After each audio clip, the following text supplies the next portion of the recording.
नमस्कार।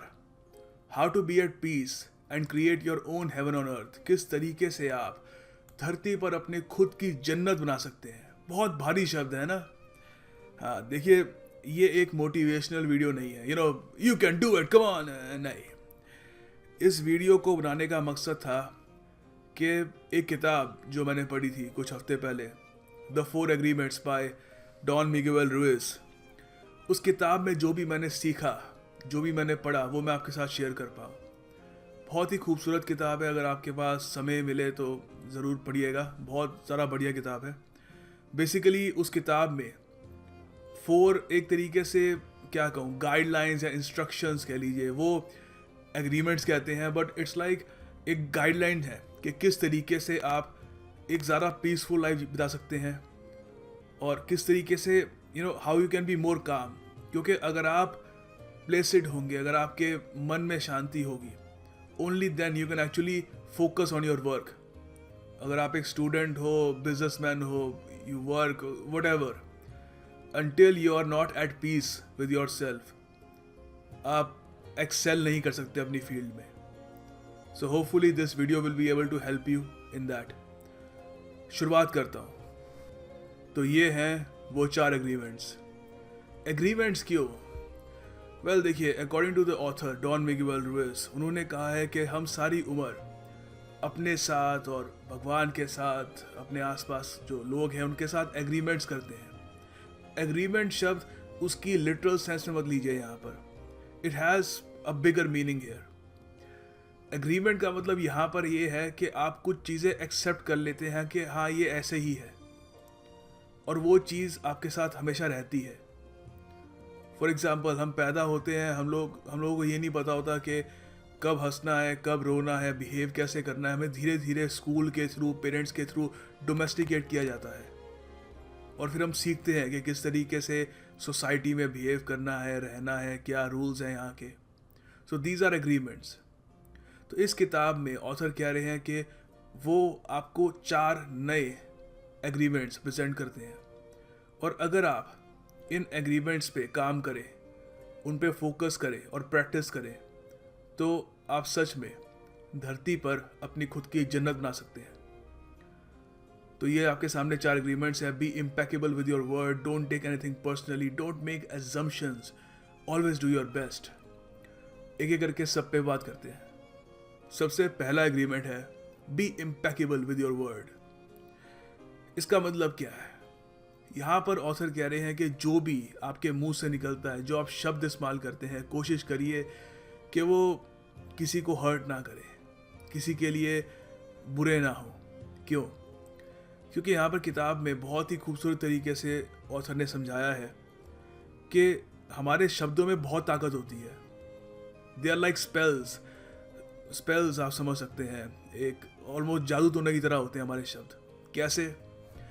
किताब में उन्होंने एग्जाम्पल दिया है कि एक वर्किंग मदर ऑफिस से वापस आती है थकी हुई, और वापस आते ही बस सोफे पे बैठती है रिलैक्स होने के लिए, और उनकी बस एक छोटी सी बेटी 3-4 साल की, वो खेल रही है, क्योंकि she is happy that her mother is back home, और अपनी मम्मी के सामने कारपेट पे ऐसी बस खेल रही है, और उसकी मम्मी टीवी देखने की कोशिश कर रही है, और वो छोटी सी बच्ची ऐसी, उसका मन करता है कुछ गाने का।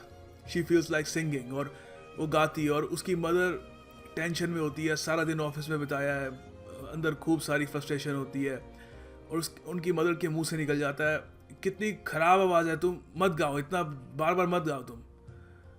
She didn't meant it, but उस वक्त उनके मुंह से ये शब्द निकल जाते हैं। Although उनके लिए ये इतनी बड़ी बात नहीं है, मगर चांसेस हैं कि वो नन्ही लड़की शायद उन शब्दों को एक एग्रीमेंट मान ले, उसको रियलिटी मान ले कि हाँ सच में शायद मेरी आवाज़ में कुछ प्रॉब्लम है, और वो 20 साल की जब हो जाएगी, तब भी उसको अपनी आवाज़ को लेकर थोड़ा इन्फीरियोरिटी कॉम्प्लेक्स रहेगा। जब भी कुछ कहीं पे गाना गाने की बात आएगी तो वो झिझकेगी, उसके अंदर एक डाउट हमेशा रहेगा, क्योंकि वो स्पेल, वो जादू जो था शब्द का, वो चल गया था। शब्दों में बहुत ताकत होती है, बहुत ज़्यादा।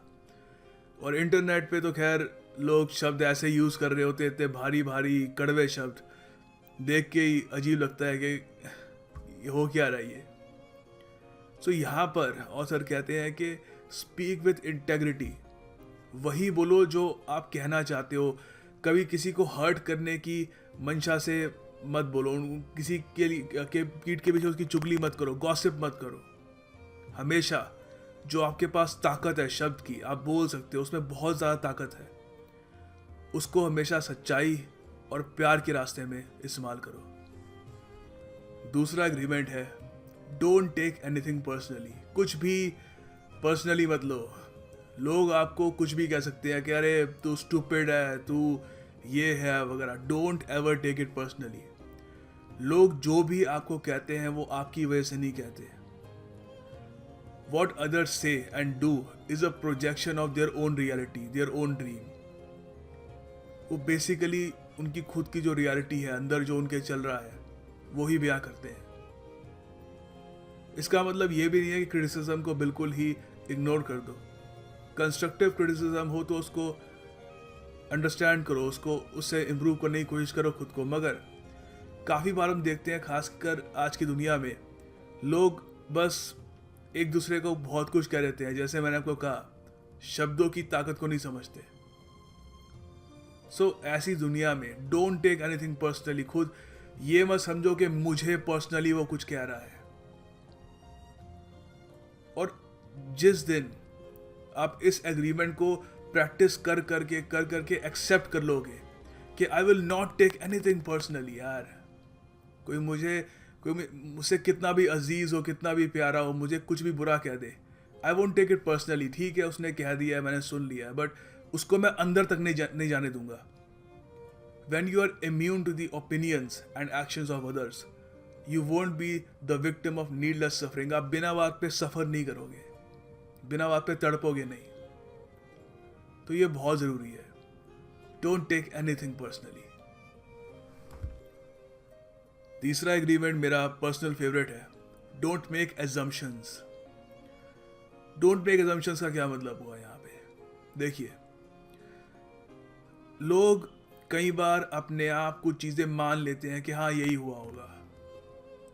फॉर एग्जाम्पल, आप कहीं जा रहे हो, आपने किसी पुराने दोस्त को देखा, आपने कहा हे कैसे हो दूर से, और उसने रिप्लाई नहीं किया, वो बस आगे चला गया। और यू ऑटोमेटिकली आपने एज्यूम करना शुरू कर दिया कि एरोगेंट है, मुझे भूल गया होगा, मेरी कदर नहीं होती दुनिया में, मैंने कुछ किया नहीं लाइफ में, शायद इसलिए लोग मुझे इतना चाहते नहीं है वगैरह। सो मेनी एजम्पशंस माइंड को क्लाउड कर देते हैं। कोई ऐसा इंसान है जो आपको बहुत प्यारा है, बहुत अजीज है, वो आपसे ढंग से बात नहीं करता, आप अज्यूम करना शुरू कर देते हो ये बात होगी, वो होगा। अपने माइंड में कितनी सफरिंग आप क्रिएट कर देते हो। सो डोंट मेक अजम्पशंस, खासकर लोगों की फीलिंग्स के बारे में जिसके बारे में आपको पता ना हो। और इससे कई बार मिसअंडरस्टैंडिंग भी होती है। कोई इंसान आपसे हंस के बात कर ले, आप इमीडिएटली हमको लगता है कि perhaps there is something going on here, कुछ हो सकता है यहाँ पे, बट इन रियलिटी कुछ होता नहीं है। सो कितनी बार एजम्पशंस क्रिएट करके हम अपने आप को धोखे में रखते हैं और सफ़र करते हैं। सो पहली बात, find the courage to ask questions and to express what you really want. आप में इतनी हिम्मत होनी चाहिए कि आप सवाल पूछ सको कि हाँ रियलिटी क्या है, टेल मी, और एक्सप्रेस कीजिए कि आपको चाहिए क्या। आपके अंदर दबा रहेगा तो आपको बस सफर करेगा वो। सिर्फ इसी एक एग्रीमेंट से आप अपनी पूरी दुनिया बदल सकते हो, पूरी जिंदगी आपकी बदल सकती है, अगर आप बस एजम्पशंस करना बंद कर दो। Don't make assumptions. Final agreement, the fourth agreement, सुनने में आपको बहुत सिंपल लगेगा मगर इसकी बहुत ज़्यादा इंपॉर्टेंस है। Always do your best. जो भी आप कर रहे हो जान लगा दो, क्योंकि काफ़ी बार रिग्रेट बहुत चुभता है। कोई कंपैरेटिव एग्जामिनेशन आ रहा है, पूरी जान लगा दो, डू योर बेस्ट। रात रात को जाकर पढ़ो, बस अपनी तरफ से पूरी जान लगा दो। बाकी जो रिजल्ट आता है, दुनिया क्या परफॉर्म करती है, कट ऑफ कहाँ चला गया, जॉब इंटरव्यू में क्या हुआ, किसी ने हाँ कहा, किसी ने ना कहा, that is none of your concern. अपनी तरफ से डू योर बेस्ट, क्योंकि अगर आप अपनी तरफ से कुछ कसर छोड़ दोगे तो वो चुभेगा। फिर दर्द होता है। सो हमेशा हमेशा जो भी सर्कमस्टांस हो, जो भी आपके सामने प्रॉब्लम आए, जो भी असाइनमेंट हो, जान लगा दो एक बार को। मजा आता है, सेटिस्फैक्शन होती है, रात को चैन से सो पाता है इंसान। तो ये थे the 4 agreements. Be impeccable with your word. हमेशा जो भी मुंह से निकल रहा है शब्द, ध्यान से, बहुत ताकत है उसमें। Don't take anything personally. कोई कुछ कह देता है, कुछ बोल देता है, सुन लो, ठीक है जो भी उसने कहा, मगर अंदर तक मत जाने दो उसको। डोंट टेक इट पर्सनली कि मुझे पर्सनली कुछ क्या रहना है। काफ़ी हद तक वो खुद का एक बता रहा है कि उसकी स्टेट ऑफ माइंड क्या है। अगर कोई आदमी आपको ख़राब कुछ कहता है, डोंट मेक एजम्पशंस। कभी भी एज्यूम मत कर लो कि हाँ ऐसे ही हुआ होगा तभी उसने मेरे को ऐसे बोला। नहीं, don't make assumptions. Finally, always do your best. अगर आप ये चारों एग्रीमेंट्स को प्रॉपरली फॉलो करते हो, और ये एक दिन में नहीं होता है, इट टेक्स टाइम, कई हफ्ते, महीने, सालों लग जाते हैं। आराम आराम से आप कोशिश करते हो कि हाँ मैं ऑलराइट आज से मैं ये सब करूँगा, फिर कुछ दिन बाद कुछ हो जाता है जो उसके विपरीत है, इन 4 एग्रीमेंट्स के विपरीत है। सो इम्पॉर्टेंट ये है कि इवेंचुअली आप प्रैक्टिस कर करके ये 4 एग्रीमेंट्स को अपनी लाइफ में इंक्लूड कर लो।